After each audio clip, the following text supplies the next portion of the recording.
Fala, meus queridos amigos, tudo bem com vocês? Franci Raposo passando aqui na tua telinha e hoje a gente vai conversar sobre o turismo LGBTQI+. A gente vai dar aqui algumas dicas para vocês de onde ir, o que fazer e um pouquinho da história, né, para poder a gente entender como é que é o movimento LGBTQI+. Gostou? Tá interessado? Então vamos lá pro vídeo.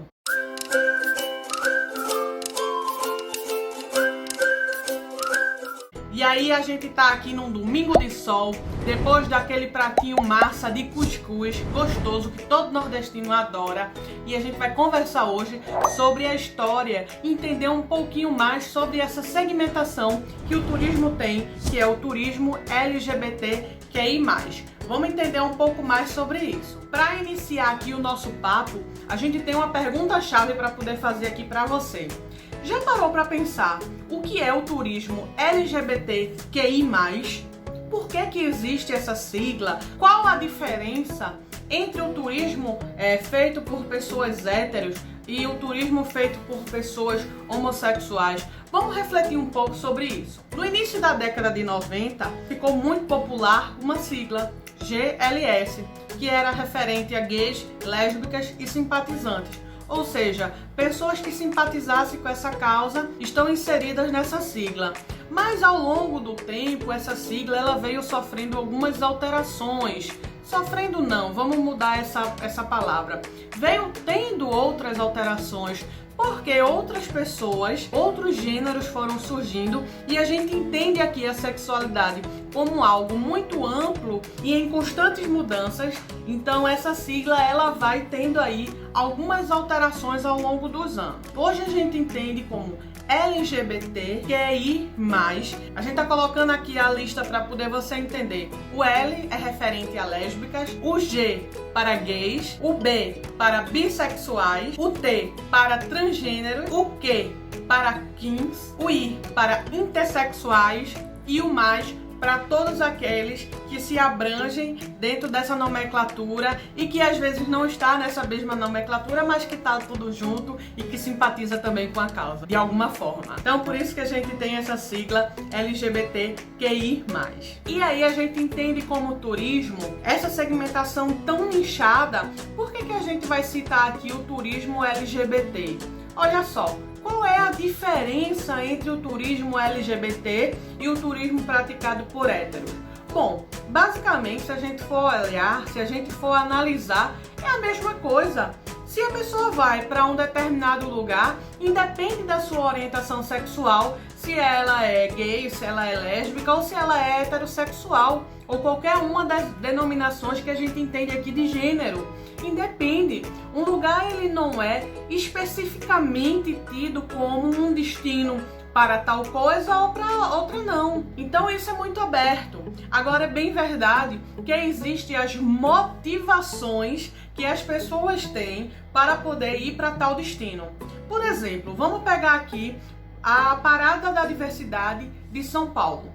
É um evento grandiosíssimo, movimenta milhões de reais todo ano. Toda a infraestrutura, todo o trade turístico da cidade de São Paulo, ele é impactado direto ou indiretamente pela chegada desses turistas à cidade, que seja com a compra de passagens aéreas, que seja a rede hoteleira, que seja os diversos serviços turísticos que é ofertado, como passeios, receptivos, transfers, enfim, em compra de ingressos para outros eventos e também ao comércio informal. Imagine só vocês, os ambulantes que vendem bebidas, refrigerantes, águas durante a passagem da Parada da Diversidade. Então, é um impacto muito positivo para a cidade de São Paulo, no caso que a gente está falando aqui, o evento da Parada da Diversidade.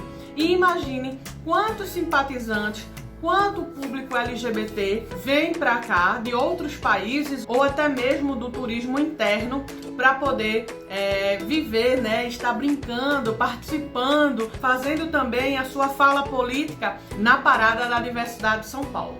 Um outro evento que tem muito grande também de uma conotação nacional é o Festival Love Noronha, que acontece uma semana inteira em Fernando de Noronha e é voltado específico para o público da diversidade. Então veja, esses eventos, eles criam uma demanda. As pessoas têm vontade de ir durante a realização desse evento, que seja para São Paulo, que seja para Fernando de Noronha, nesse período.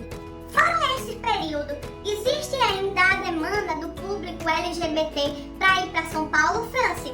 Claro que existe. São Paulo não só tem a Parada da Diversidade. Grande parte desse público quer ir na Parada da Diversidade, mas isso fica bem pulverizado durante o ano para também as pessoas irem para São Paulo, para Noronha. Por exemplo, Copacabana, no Rio de Janeiro, não tem um atrativo turístico que seja voltado especificamente para o público LGBT. Porém, é muito comum se ver turistas LGBTs na praia de Copacabana. Então, essa questão da demanda, ela é equivalente que seja para o público LGBT para o público também de heterossexual.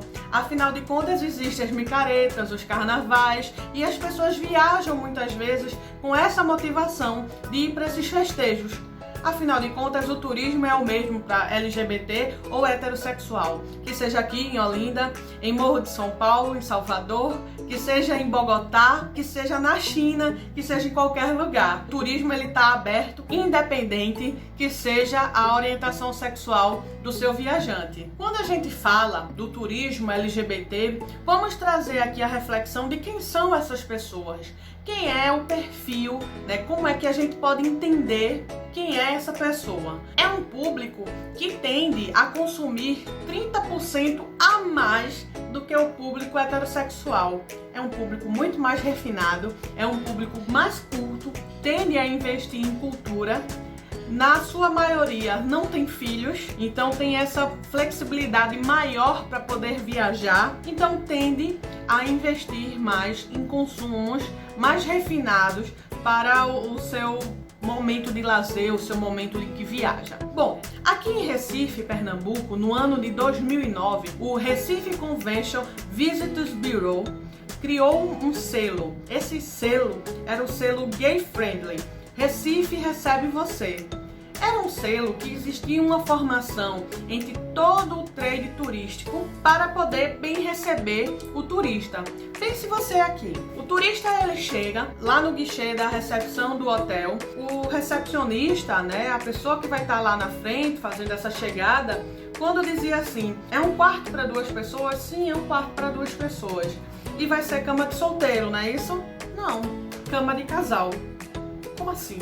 2 homens numa cama de casal, ou se não, 2 mulheres numa cama de casal. Então, para não ter esse momento de estranheza, não ter essa indelicadeza, teve uma formação para poder essas pessoas terem mais esse tato. Ou seja, no ideal seria da seguinte forma: ok, 3 diárias, certo? Cama de casal, café da manhã, servido às 7 horas, ok? Ok, passou. Para não haver esse preconceito em ver 2 homens juntos ou 2 mulheres juntas. Infelizmente, de lá para cá, esse projeto não teve tanto êxito assim. Não teve uma continuidade. A gente teve em contato com o Recife Convention Bureau aqui em Pernambuco por esses dias e procuramos entender um pouco mais o porquê que aconteceu, que não continuou com esse projeto e infelizmente não tivemos uma resposta satisfatória. E aí fica aqui o nosso apelo aos órgãos públicos, às empresas privadas também. Vamos voltar, gente, a essa formação que é tão importante para poder criar essa demanda para Recife, também o turismo LGBTQI+. Em contraponto a isso, organizações não governamentais já vêm trabalhando também, que seja direto ou indiretamente, com o enfrentamento a esses preconceitos e também as violências.